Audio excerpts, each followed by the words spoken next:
exercise 13.2. Now in question number 4, express each of the following as a product of prime factors only in exponential form. And the first question is 108 into 92. 192. 108 into 192. आपको इसको exponential form में लिखना है. And second condition क्या है आपकी? Exponential form में लिखना है और उसका बेस क्या होना चाहिए? Prime number. Okay. Express each of the following as a product of prime factors only in exponential form. It means कि आपको इस 108 एंड 192 का फैक्टर्स फाइंड आउट करना है. प्राइम फैक्टर्स आप कैसे फाइंड आउट करते हो? 108 एलसीएम आप लेते हैं ऐसे. This is 2 5s are 10, 2 4s are 8, 2 2s are 4, 2 7s are 14. 27 आ गया. 27 2 के टेबल में तो आता नहीं है. Now 3 के टेबल में 3 9s are 27. Yes.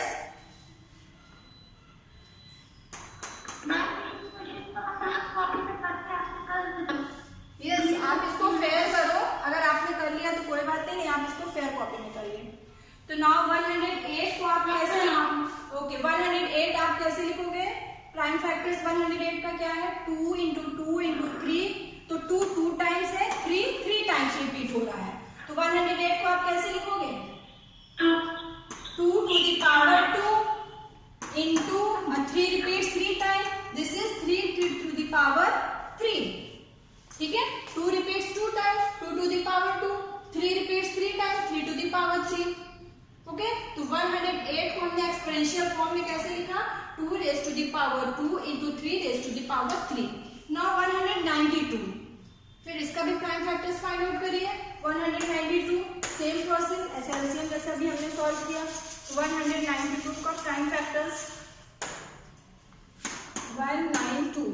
Prime factor of 192 that is यहाँ पे 2 के टेबल से स्टार्ट करिए. 2 9s are 18, 2 6s are 12. This is 96. Okay?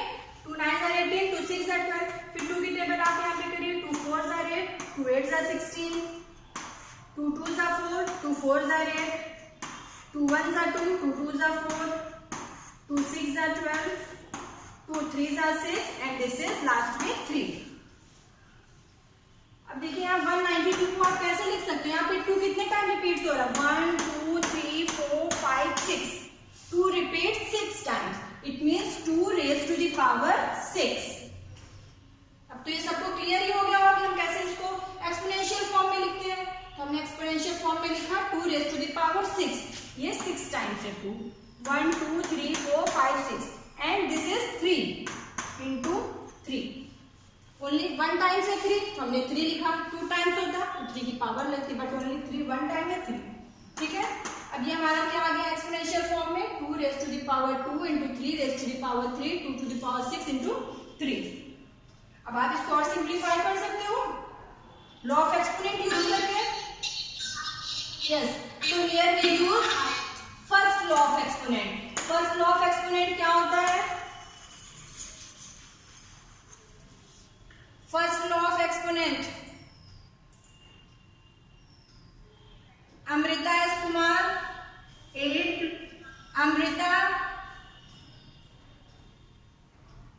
Amrita Shikha Mishra.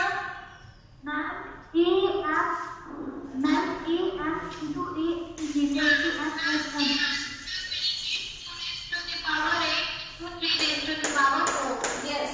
आप क्या बोलोगे? First law of exponent is a raise to the power m into a raise to the power n. This is a to the power m plus n.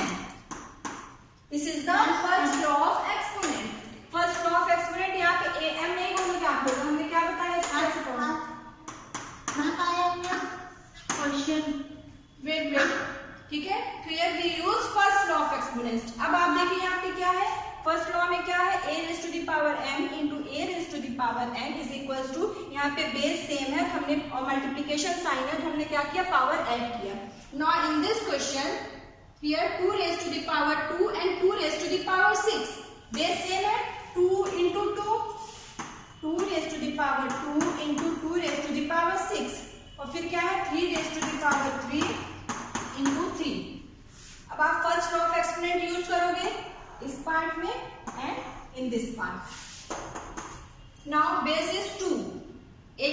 पे क्या है 2 और m n के place पे 2 and 6 और फिर यहाँ पे देखिए बेस 3 है और पावर यहाँ 3 है 1 है तो पावर सिंपली ऐड हो जाएगी। तो this is 2 to the power 2 plus 6 into 3 to the power 3 plus 1।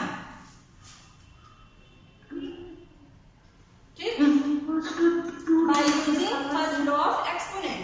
तो now 2 to the power 8 2 की power 6 plus 2 this is 8 into 3 to the power 3 plus 1 that is 4। So your answer is 2 raised to the power 8 into 3 raised to the power 4। This is your answer।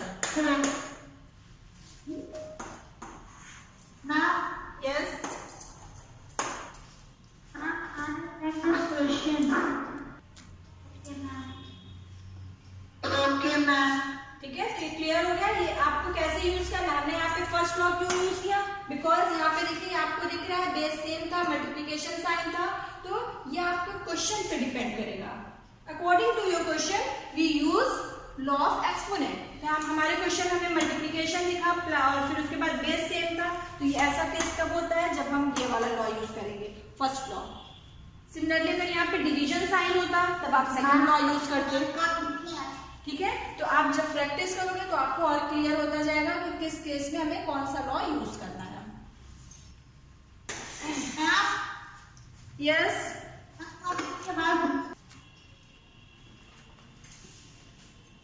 Okay, so in the question number 4 second and fourth part is not in your syllabus। question number 4 का second and fourth part आपको नहीं करना है। First part हमने कर लिया, now see the question number third part देखिए 729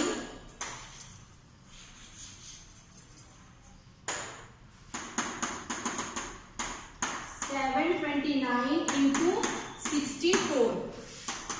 जिया Singh, Yes, ma'am. 729 exponential form क्या होगा? Now tell me the exponential form of 729 whose base is prime factor।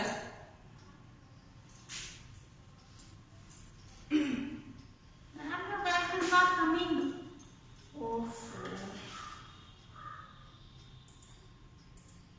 उत्कर्षी, Utkarshi पार, उत्कर्षी पार,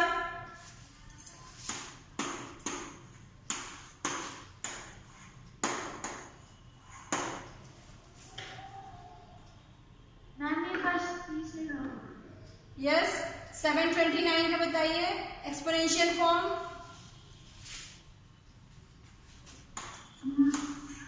Ma'am, 3 raised to the power 6.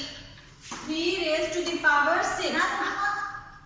Okay, 729 ऐसे आप factor find out करिए। 3 2 is 6, 3 4 is 12, 3 3 is 9, फिर ऐसे आप करो 3 8 is 24, 3 1 is 3, 3 1 is 3। Yes,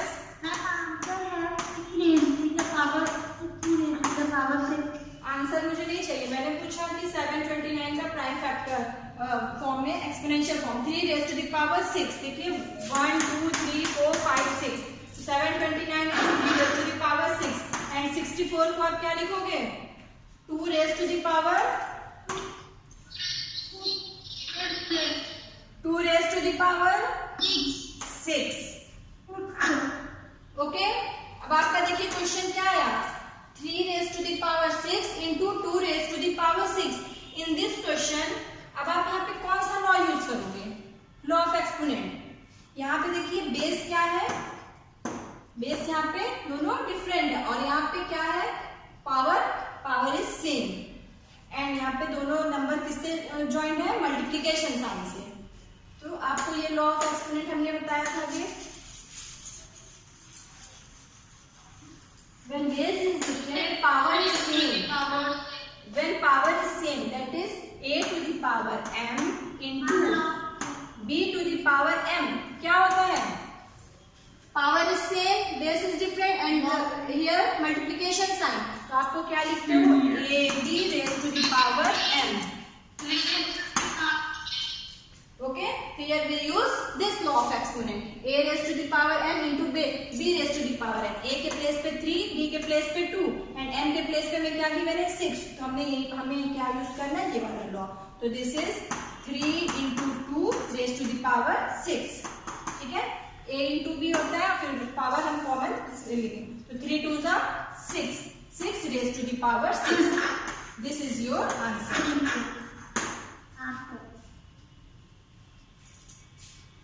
okay, it is clear?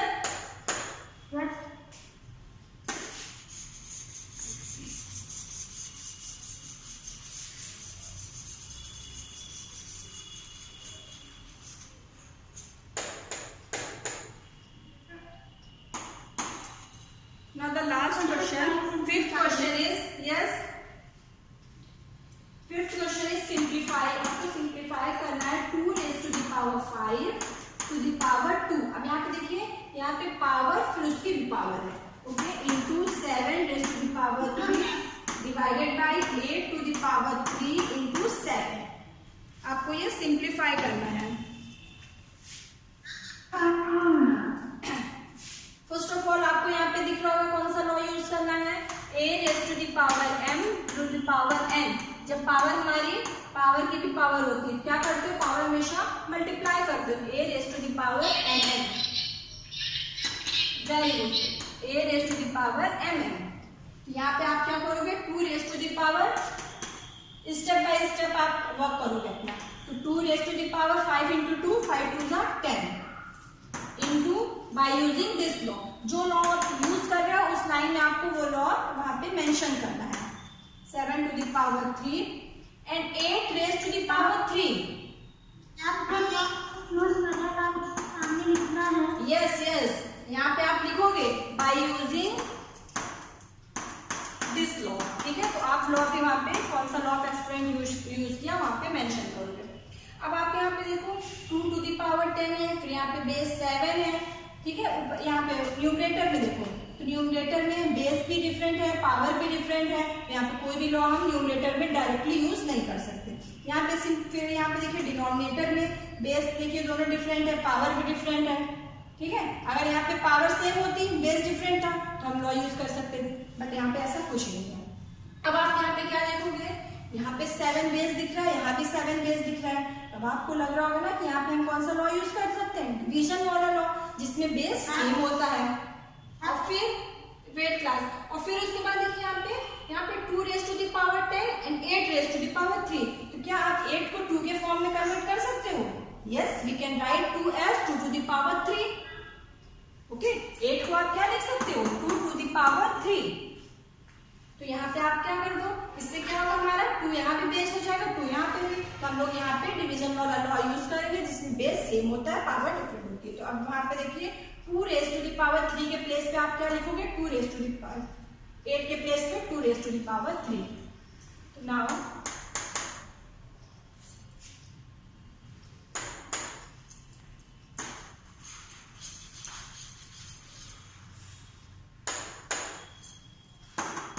हमने क्या किया, 2 to the power 10 into 7 to the power 3 upon 8 के प्लेस में हमने लिखा 2 raised to the power 3। उसके बाद अब यहाँ पे 3 पावर ऑलरेडी है, तो पावर हमने वहां पे एज इट इज जैसे था वैसे लिख दिया, ठीक है। 8 raised to the power 3 था, हमने क्या लिखा, 2 to the power 3 to the power 3। Any problem in this line? No it is clear, सबको क्लियर है? हमने 8 यहाँ पे देखिए 8 को हमने सिर्फ क्या लिखा, 2 to the power 3, because 2 to the 4, 4 to the 8, 8 को हम लिख सकते हैं 2 to the power 3। यस, और फिर ये 3 एज इट इज जैसे था वैसे लगा दिया। तो अगर आप इसको सॉल्व करो तो क्या होगा, 2 to the power 3 into 3, यही वाले लॉ से 2 to the power 9। ओके, तो हम यहाँ पे क्या लिख सकते हैं, 2 to the power 9। This is 2 to the power 10 upon 2 to the power 9 into 7 to the power 3 upon 7। Now here we use second law of exponent, that is 2 to the power 10 minus 9 into 7 to the power 3 minus 1।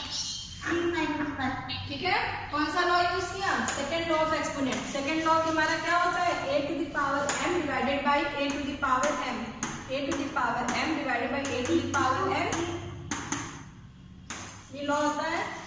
हमने यही colour law यहाँ पे use किया। आपको ये mention करना होगा इसके साइड में, यहाँ पे मेरे पास स्पेस नहीं है इसलिए हमने यहाँ पे मेंशन ऐसे कर दिया, ठीक है। तो यहाँ पे क्या हो गया 2 to the power 10 minus 9 into 7 to the power 3 minus 9। Solve करिए and tell me the answer. 2 raised to the power 1 raised to the power 2. Yes, 2 to the power 10 minus 9 into 7 to the power 3 minus 9। हमने क्या किया 2 10 minus 9 यानी 1 into 7 to the power 2, 7 to the power 2 और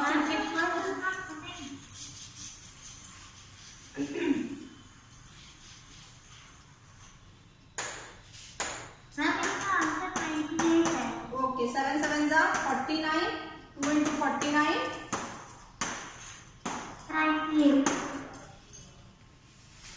okay. It is clear class. Now do question number third. Fifth का third आप लोग अपने से करिए और मुझे आंसर बताइए। And question number 2 is not in your paper. Fifth का सेकंड पार्ट आपको नहीं करना है, थर्ड पार्ट सब लोग कॉपी में करो and tell me the answer. मैं जिससे पूछूंगी वो आंसर बताएगा।